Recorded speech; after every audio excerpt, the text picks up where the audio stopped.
Dort. Down to Dort. This is Lee Dort, and I'm down to dunk. This is Lee Dort, and I'm down to Dort. I'm Josh Giddey, and I'm down to dunk. Hey, this is Kenny Hustle, and I'm down to dunk. I'm Darius Baisley, and I'm down to dunk. I'm Mike Muscala, and I'm down to dunk. This is Poku, and I'm down to dunk. I love cereal. Captain Crunch, Cinnamon Toast Crunch, Cracklin' Oat Bran. Oh, I can have these. I'm going to share with my team, but I'm going to hog most of it. Welcome to Down to Dunk. I'm your host, Andrew Schlecht. We're part of the Athletic Podcast Network. Solo pod today. Just going to be answering questions from our wonderful listeners. Hope you guys are doing well. The Thunder Summer League wrapped up yesterday as they sat pretty much everybody, which is to be expected. In Summer League, things tend to fade as time goes, although they played their guys a lot more than I thought they would. I didn't think we'd see Josh in Vegas at all. He played. True baller. And he played several games. And then Chet played more than I thought he would. So, good for them. But they did pull the plug on Chet for the last two games, which I think is appropriate. I think it's the right thing to do. So, all right. I've got maybe half an hour before I've got something else to do. So let's try to get through as many of these questions as we can. Let's go to at NZ Big Mike to stop all this J-Dub and J-Will carry on. Do you think Bob for J-Will and Cecil for J-Dub will catch on? I don't think that'll catch on. It's a funny idea. It's a Simpsons reference. I like the thought, but I don't think that will catch on. OKC obstinacy. If Westbrook doesn't play this season or gets traded and bought out, is there any world where you think Sam would ever consider bringing him back? Would it only be in a veteran presence in a bench situation? Would Russ ever accept a role like that? I think you know the answer to this. OKC obstinacy. You know the answer. I think Russ is not going to accept a bench role. It's going to be like Melo was that one Paul George year times like a billion. I mean, honestly. I don't think there's any chance that you would want to bring Russ to this team. Why would you? Why would you want to bring Russ to this team? Anybody give me that's a challenge for everybody. If you're here in the chat, if you are on Twitter, challenge to you. Give me a good reason why it would make sense to bring Russ to this team. Because we're talking about a guy that needs a lot of possessions still. He doesn't play defense. He is his own agent, who he had since he was drafted in 2008. Fired him. And his agent basically threw him under the bus, saying that he has no self-awareness. So why would you want to bring that guy to this Thunder team? To me, it makes no sense. It makes no sense at all, especially when you have such a good young core and you got a roster crunch issue where there's going to be guys that you like, that I like, that won't play very much this year, or at least to start with. I think they will play everybody. They're going to cycle through guys. They're going to have to kind of see what they've got. But if they're trying to win games every night, there'd be guys that you like that won't play. Then you want to bring Russ on the team? There's just no way. I don't see it happening. Maybe it would be kind of like what Iverson did, where he plays just like a few games for us, then you retire his jersey. Paul Pierce did it where he didn't really play for the Celtics, but he was like signing the roster for a day, blah, blah, blah. Maybe that, but not like really signed to the team. Like, no way. Danimal, OKC. Why didn't Giddey change his number to 6? He said last year that's what he wanted, but Deck had it. Shrugging emoji. I guess that he just likes having the number 3. That's his NBA number. At Trey Browntown. Would you consider cutting J-Will instead of Veit or Teo if it came down to it? Wasn't impressed with his summer league and don't think he brings much positional value compared to the other two. Well, they just signed him to the deal. They just drafted him at 34. I would say no. I don't think that the Thunder would consider doing that, and I don't think I would either. I don't see Teo being somebody that like you're going to regret letting him go. Like he's like a third string point guard at this point at best. And there's a lot of point guards. Point guard is not difficult to find. And we haven't don't use summer league. Don't use summer league as your evaluation tool. Don't do it. You can go look at his film at Arkansas if you'd like. That's probably a better evaluation tool. Let's see what he looks like, 20 games in the season. You may end up being right that those guys may be better players than Jay will. I'm not saying that you're like out of this world, Trey Browntown, but I do think that at this point, we need to see what he looks like at the NBA level first before we just let him go. At B Blackburn 35. How would a Vasili Micic trade work? Could OKC sign him first and then aggregate his salary with someone like Green or Favors to consolidate some roster spots? I think how it will work is a most likely sign and trade, or excuse me, we could trade the rights to him for a draft pick to a team. Those are two ways that it would work. You could trade his draft rights with a player and get something. That's how I think it'll go. So I don't know if it's going to happen. I would even forget that it even can happen if you're a Thunder fan, because I just don't know that it's worth, worrying about either way. But I would say that Denver makes a lot of sense for him. I think Milwaukee makes a lot of sense for him. Those are two teams that I think could get in the mix here. But things to consider with Micic is he's not the greatest defender, and he considers himself like a point guard.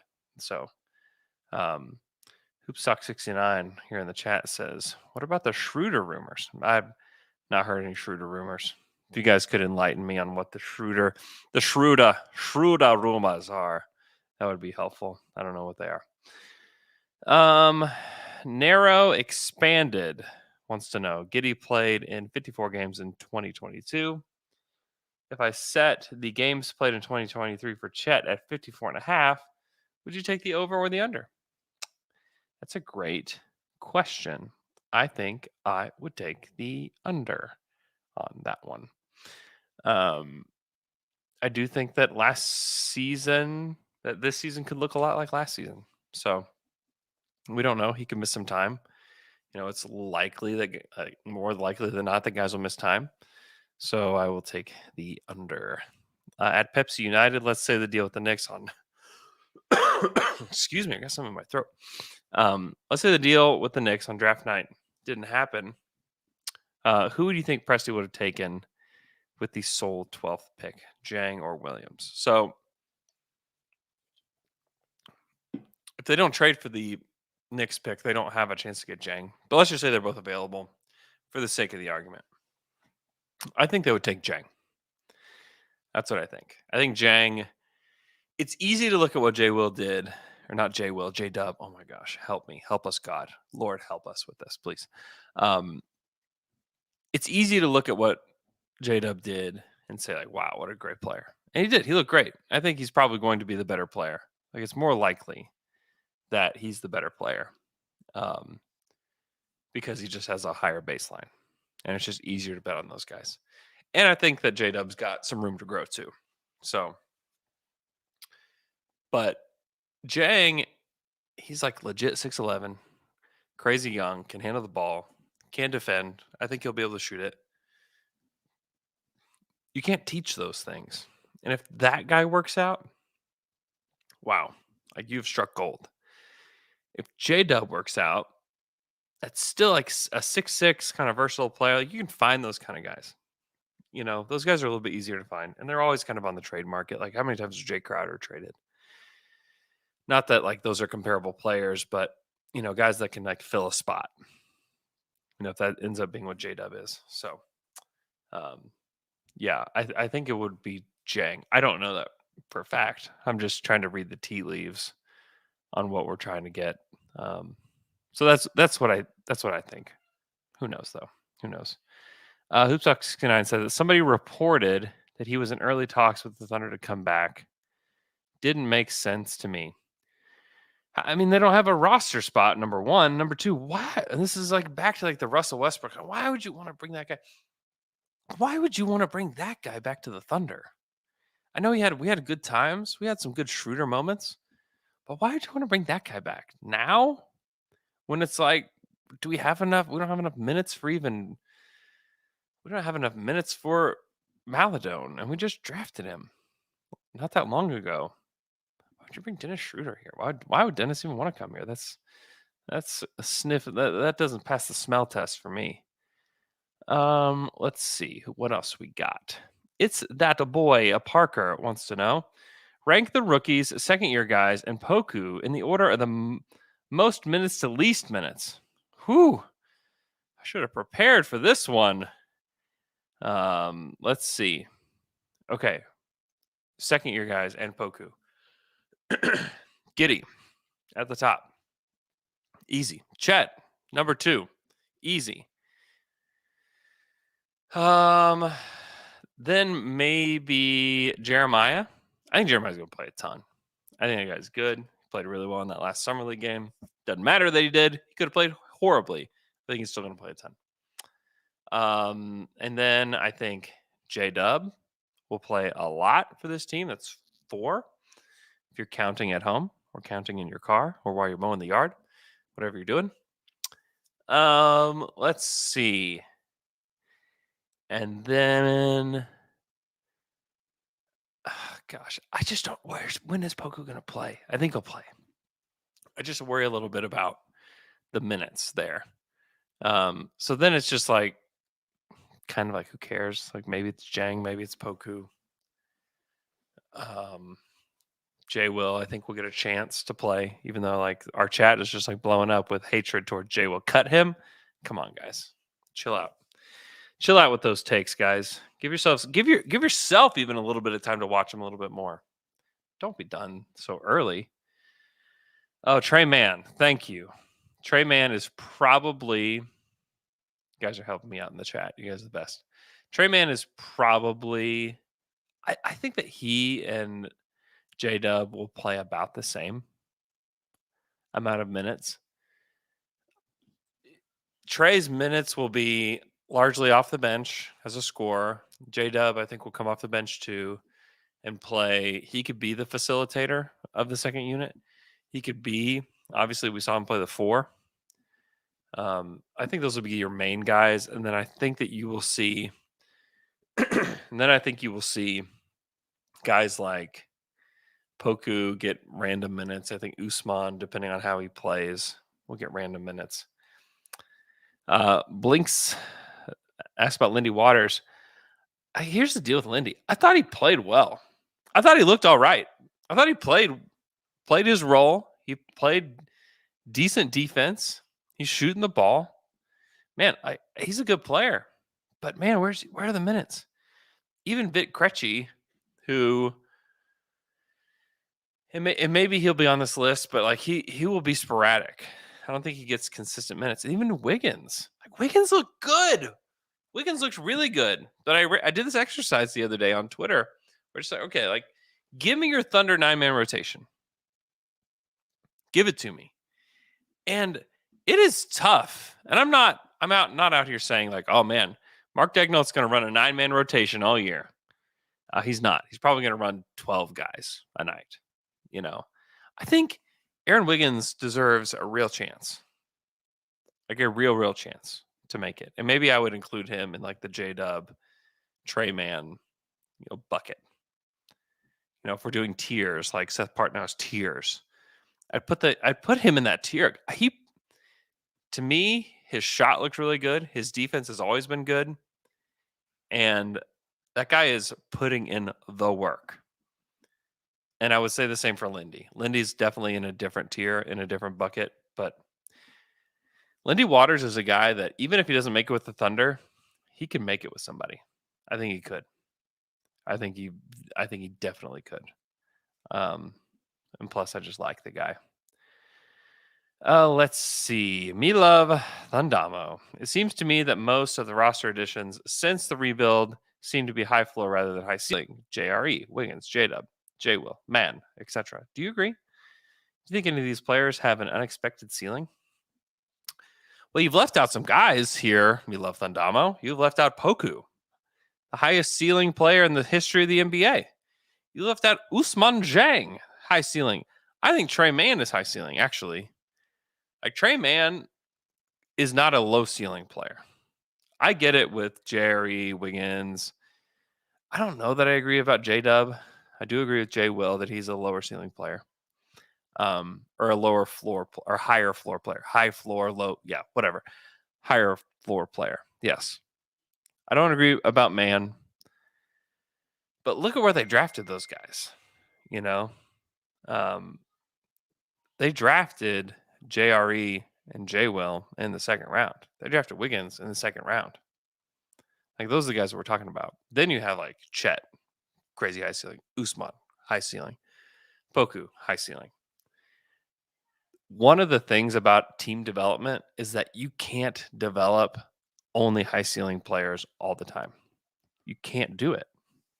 Your team can't work that way. So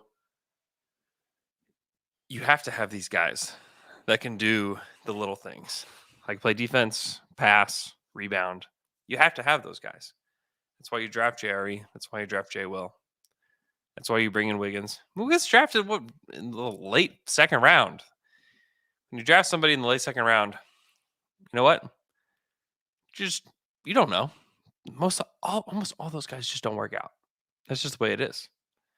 So I don't think they're only drafting high floor guys. They're drafting a lot of high ceiling guys. The higher ceiling guys are at the beginning of the first round. Giddey, higher ceiling. So I think I disagree. They have drafted some guys. And I think some people would say, okay, well, look at the Rockets. The Rockets only draft high ceiling guys. Also, I talked to an NBA person at Summer League about the Rockets. And like, people are like, man, like, the Rockets have a really fun team. Like, a lot of guys on their roster that can do a lot of things, but man, like, there's no, like, cohesion. There's nobody that's going to get the ball to the right people. You know, the Thunder are building it differently. I think that there's a lot of thought put into the way that they draft. So, will they all work out? No, heck no. That's just not the way it works. It won't happen. At Harry 94291838. It's easier to get an autograph from the opposing team than it is from the OKC team at a home game. Those two cops are too strict. They like no autographs. I'm going to take your Sharpie and see if I can get it again. Just go early, bro. Just go early. It's okay. Maybe this year will be different. But yeah, go early. You can do it. At Ham Solins, which is Sam Hollins, do you enjoy doing the video content for The Athletic? Is it something that you like to do more of? Yeah, it was great fun.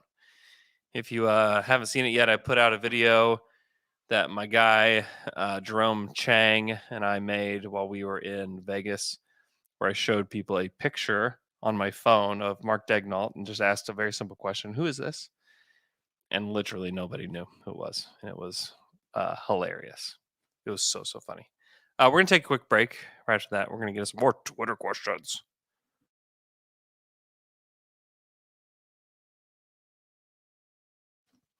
And we're back from that quick break. Let's go to a question from Not in Public Ed. What are your opinions of the new take foul rule? Is it likely to speed the game up at all? What are the unintended consequences you foresee? What have been other interesting route to consider? So I was actually talking to somebody about this at the arena. I think it'll lead to more free throws. I don't think it's really going to help the situation all that much, to be honest. It's one free throw and then the ball, which may deter some people. But a take that I really liked from somebody is that a take foul just counts as two fouls. You know what? No one's ever going to do it if that's the case. Never. I don't know that this will work.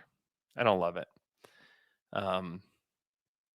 Yeah, I'm not a huge fan of this. Maybe it'll work. I hope it works. I hate the take foul. I hate slowing the game down. I don't know that this will work though. I'm a little worried. At Michael C. Gilliam, did I see Mike Muscala on the bench with the coaches at Summer League, or did my eyes deceive me? I swear I saw him at least in the first Vegas game. Yeah, he was sitting behind the bench. He's definitely in Vegas. I saw him a couple times.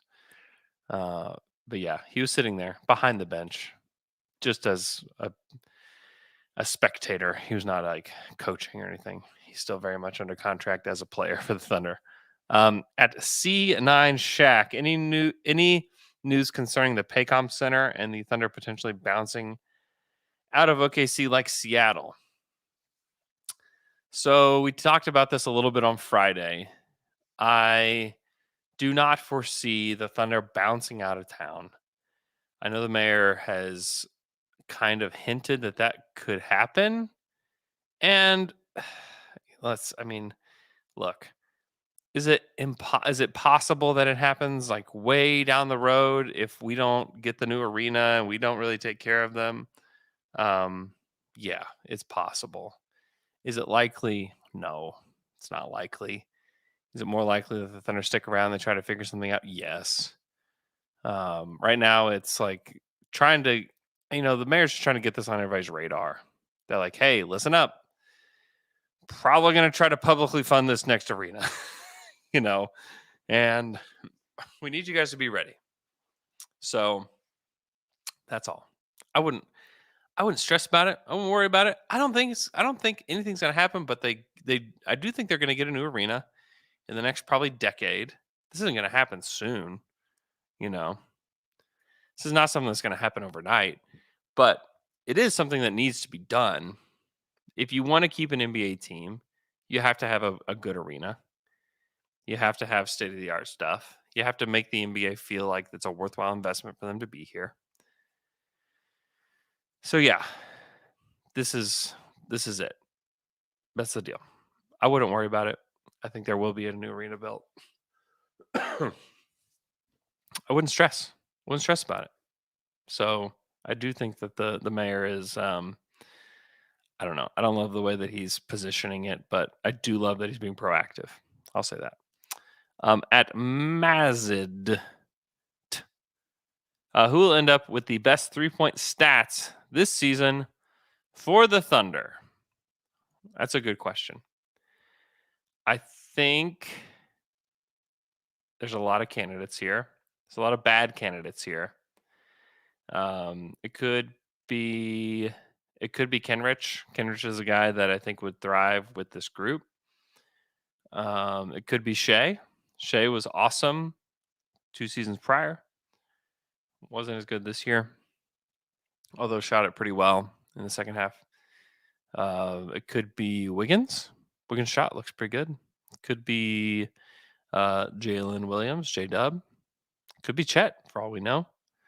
Could be Luguentz Dort. I know people just think of him as inefficient, but he's very efficient from the corners. Maybe if he changes his role, perhaps. But I will say, I think it's, I'll go with J-Dub as my final answer for who it will be.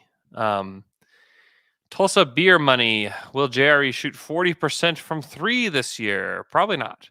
At PR Gao, would they really build the arena across the street at the new movie studio, formerly known as the Cox Convention Center, if the vote passes, of course? Yeah, probably. I mean, if they have to bulldoze that thing, maybe they would. Who knows? I don't know. I don't like that spot. I'm all about rejuvenating the south side of the city. That's what I would want. At GoBlower_DFS, could you talk a little bit about picks we own next year and scenarios that we should be rooting for? Yeah, if you just think about it this way, they're really only going to have their own pick next year. That's what is the most likely outcome, is that they only have their own pick. And that's a good thing for a lot of reasons, that they're only going to pick once. Because you look at this roster, it's like, sheesh. So let's see. Yeah, it looks like they traded their second round pick next year, so that will go away. So yeah, I think that you can just expect their first round pick, and that to me makes a ton of sense for where they are at in this rebuild. And what we're rooting for, we're rooting for number one, go Bloor _ DFS. At B Week wants to know which non-Thunder rebuilding team has the best rebuild going right now. I think it is. Holy smokes! We have breaking news on the pod. Oh my goodness! This is from at Adrian Wojnarowski from ESPN. The Oklahoma City Thunder forward Kenrich Williams has agreed to a 4-year, $27.2 million contract extension. This deal is negotiated by Pensac Sports, Brian Pensac, who is his agent. It comes for an undrafted player who had a no Division I offers out of high school. It's a great little detail there, Woj. But holy smokes, $27.2 million. We don't have the details. But that's I mean, like, you're getting him annually under 7. Woo! Everybody stand up real quick. Everybody clap a little bit. If you're sitting at home, just stand up and clap a little bit, because that is a ridiculous deal. That's a great deal for Kenrich. He gets long-term security. The Thunder get long-term security with having this good role player. Here's the deal with Kenny Hustle. Kenny Hustle wants to be in Oklahoma City. And he just put his money where his mouth is. Quite literally. Maybe not literally. Quite figuratively. Put his money where his mouth is. That's an awesome deal. Kenrich Williams can play. And when this team is ready to go, you know who's going to be in the rotation? Kenrich Williams. Kenrich Williams will be in the rotation. He's a good player. He wants to be here, obviously. That is a really good deal. It's a great, great deal for the Thunder. It's a great deal. I mean, if you want to be here, there you go. Wow. I'm kind of blown away by that. It's a lot less than the Dort deal. But listen, they're building a team. Kenrich is, I've said this for a while, it was always like the question of, like, who's the Nick Collison of this team? I always kind of thought it would be Kenrich. And, you know, you have some questions about, you know, whether that will be the case. It still could end up being not the case where they trade him at some point. That's not impossible. But I do think they want him here. And to have, I mean, listen, we forget, because the goals here have been different. The goals here have been geared toward the draft, geared toward the future. But when it comes time for this team to compete and you don't have Kenrich, you're immediately trying to take a pick and turn that pick into Kenrich Williams. And so if you can keep him here for another 5 years, that's a big deal. That's a big, big deal. So congrats to the Thunder and to Sam Presti and his people for completing a deal to keep their guy around. Congrats to us, frankly, for getting to see Kenrich Williams and his lunch lady hair for a long time. Congrats to Kenrich on his new deal. That's great. I gotta go. This is just my life of podcasting. So thanks so much for listening. Thanks so much for tuning in. Oh boy, I'm so glad that happened on the podcast. What a pure moment in time. Appreciate you guys listening. Appreciate you guys for following along. Hope you guys have a great rest of your day. We'll talk to you guys again on Wednesday.